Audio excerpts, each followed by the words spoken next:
Imagining your husband traveled abroad and you've been waiting for him 1 year, 2 years, 3 years, 4 years, 5 years, 6 years. And in these 6 years, you've been raising your 5 children and you've been holding the family together, hoping that it will come back soon. But while you've been waiting for those 6 years, you've been feeling the urge for sex, congealed on the whole you. And suddenly, something happened. One thing, do one thing. You connected back with your ex and finally, the pressure snaps and you slept with your ex. Now you're wondering if you should tell your husband the truth and risk your marriage breaking apart and your husband leaving you with the 5 children which you're not able to take care of, or keeping that secret and let it keep eating you up. This is a true life story. Somebody reached out to me recently, shared that story to me, and wants me to share the story to hear your own advice while I also drop my own advice. So let's go into the story. She said, "Good morning, sir. I've been following your post for some time. Please keep me anonymous. I'm dying of guilt and losing my mind. I'm a married woman with 5 children. My husband has been out of the country for 6 years. During those years, I remained faithful and kept myself for him. But this year, I could no longer bear the sexual urge and it began to affect me badly. I started behaving like a mad person. I fought with almost everyone I knew, not intentionally, but because I felt overwhelmed by hormones. Even my children felt the pepper body from my mood swings. Meanwhile, I had been in communication with my ex who lives somewhere. I don't want to give the exact details. While I live in somewhere, 2 different states. Earlier this year, I traveled to where my ex is, but to buy some stuffs, to buy some food stuff, probably to sell. He said we met, we started talking, and ended up having sex. He's also married. That day, it felt like something left me. Like all the tension, anger, and heavy heart suddenly disappeared. I felt free and relieved as though a heavy load was lifted off my neck. But immediately after, I cried my eyes out because I knew I had cheated on my husband. My ex tried to console me. He told me to put the sin on him and not to feel guilty. He said the most important thing was that I felt relieved, and besides, we used a condom, so it was not as if his body touched mine. Now, when I read this part, I laughed because it sounded funny. You guys had sex, so body not touching mine, but I understand what she means, that they use condoms. So he really tried to make me feel better, but it didn't work. It's been over 2 months now, and I still haven't forgiven myself. One part of me says I should tell my husband. Another part warns me that if I do, it may be the end of my marriage and it could leave me alone with 5 children. I'm really confused. The guilt is killing me and I feel like I'm losing my mind. Even people around me are starting to notice my mood and asking what's wrong. Now I truly know how painful cheating can be. If I had known, I would never have tried it. Please help me. I need advice on how to overcome this. I'm dying slowly. Help me post and let people on your page advise me on what to do, please. Well, when I first read this, I really felt for her and I tried to imagine what she's going through right now. And also felt like a lot of people are going through this, as in a lot of people that their husbands had to travel abroad to hustle, to probably to help the family to be in a better place. And sometimes this whole thing drags 1 year, 2 years, 3 years, 4 years, 5 years, some of them even up to 10 years. And when I even think about this, I usually imagine and wonder how the marriage can thrive, how the marriage is surviving this long distance relationship. So I want to ask you, if you know of someone or you've been in this place where you are probably somewhere, your spouse is somewhere, how has it been for you? Please drop it in the comment. Let me know. Have you been able to work it out? Has it worked for you? Because maybe it has worked for you, let us know. And if it has not worked for you, let us know. Because I feel concerned. I believe that the goal of marriage is companionship. One of the goals of marriage is companionship. And you need to be close enough in terms of proximity, distance, location for companionship. Doesn't mean that you cannot still have companionship in long distance relationship. But I feel like the ideal is to be together. For example, myself and my wife, I do all I can for us not to be separated for more than a specified period, maybe 1 week or max 2 weeks. because I don't want to put myself in a place where I will be pressured, I will feel tempted, or she will.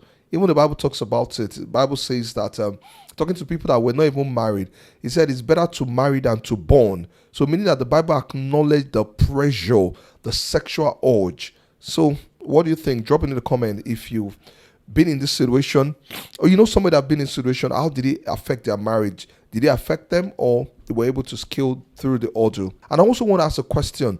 For the men that have traveled abroad, the ones that jackpot, a lot of people say that most of them are unfaithful. Most of them, they don't find one babe there that is meeting their sexual needs. They have a side chick there, or they even have another wife there that they have children with. I want to ask you, what's your take about this? Do you think that most of the men, or the men that have relocated and they are not with their spouses, do you think that most of them have their side chicks there? That's why they're not too bothered to come back home. What do you think? If you're abroad and you've seen this happening, let us know in the comments. So let me draw some lessons that we can all learn from this video. The first lesson I want to draw is the danger of long distance marriages or relationships. You see, a lot of times when people are planning to travel out of the country, maybe the husband is traveling or the wife is traveling, and they want to jackpot, a lot of times people don't consider the risk and the danger in separation in that way. Now, if you're going to do it for a short period of time and you can manage all the factors involved, fine. But most of the time, people just assume things. You know what? Let me go abroad. Let me try and go sort things out for us. Then I'll come back and I'll carry you, the wife, or the wife goes, I'll walk in and everything. A lot of times it's based on assumption and things will work the way you expect. But what if things don't work the way you expect? So you need to consider the risk involved, and you need to plan ahead, and you need to ensure that no matter what you want to do, that your family, your marriage is not at risk. Because I've seen people that in trying to get greener pastures for their family ended up breaking the marriage because of things like this. It doesn't mean that it doesn't work sometimes, but you need to consider the danger and the risk involved. The second thing is that if at all you find yourself in situations like this, you need to have proactive structures. Now, what do I mean? Things like scheduled intimacy calls. Now, because you guys are not in the same physical space to have intimacy, you need to plan it. I need to have those intimacy calls because there is already a need, a vacuum already, and you need to have emotional check-ins. You need to ask each other, how you they feel, how you they handle the pressure. Don't just assume that after I'm hustling, you should take care of yourself. No, then you need community support. You know, when the wife or the husband is not there, you need to have a strong community support. If not, the risk of finding yourself in this woman's situation is very high. And you need to be careful so that deprivation doesn't lead to desperation. And that's what happened to this woman. You can be deprived of this for so long that before you know it places you in a desperate situation. So the next lesson is the sexual tension. You notice that the woman said she began to quarrel with people. Hormones began to kick in, and you need to build healthy relief vows. Now, what do I mean? Things like exercises, meaningful friendship, counseling, prayer and meditation, creative work. You need to be engaged in this kind of things to help you. If not, you find yourself in this place where this woman found herself in. Then the next point I want to bring out is that boundaries with exes are non-negotiable. You see, when you've had dealings or relationship with somebody in the past, especially someone that you were sexually active with, you need to understand that you need to set boundaries. You cannot still be communicating with that person when you're married. You can say, no, we're just friends, we're just good friends. See, the risk is very high. So you need to set boundaries. You see, old familiarity plus vulnerability, when those things come together, it's an explosion. Somebody that you've been familiar with, somebody that you guys have had sexual dealings, relationship with, now you're not in a vulnerable space. Whenever those two come together, there's always an explosion. So you need to be very careful. So you need to block all communication with all your exes. Block it. Block it. Now, why do you need to block it? You see, as long as the door is open, there's a possibility of such things could happen. Another lesson I want to bring out from this is that channel your guilt into change.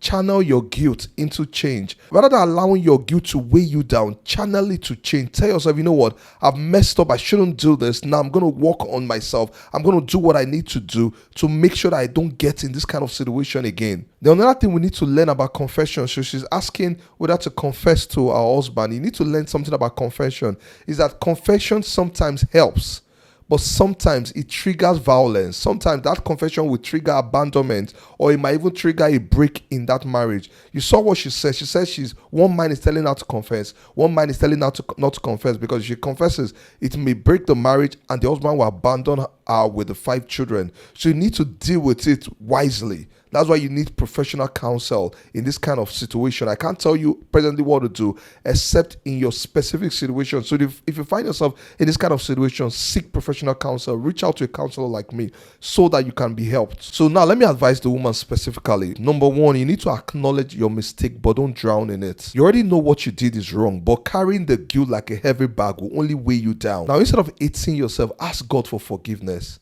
and let him help you deal with that guilt and have peace of mind. Also understand that forgiveness is key. After God has forgiven you, you need to forgive yourself. You've already repented. It's time to rise and learn from it and move on. Don't allow the devil to use guilt to destroy your mind. Then the next thing I would advise you is that go get a full STI screening. Don't just say that, we use condom, nothing. No, go get it. Then as I said earlier on, I'll say to you, you need to block every form of communication with your ex. Delete chat, delete his phone number, delete anything. Don't find yourself going to the place you guys met or anything.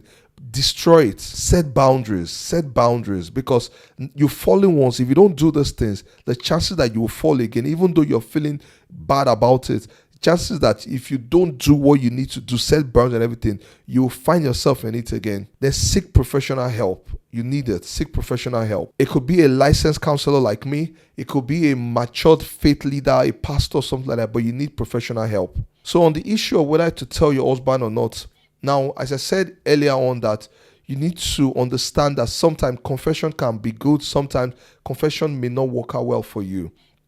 And even if you're going to confess, there's a way you ought to do it. And based on your own specific situation, I would recommend, but I don't want to just put it out in public, in the sense that there are things you ought to do to help in the confession. So for example, you don't just want to do it over phone. You want to be sure of his emotional stability at that time. You also want to find out what is the state there. Is he also cheating? You don't know. But there are a whole lot of things. But one-on-one, we'll talk about this. But if you find yourself in this kind of situation, as I said, seek professional help. So I want to ask you guys, what do you guys think about this? Do you think she should tell the husband, drop it in the comment? Or do you think she should keep it to herself and carry that secret to her grave?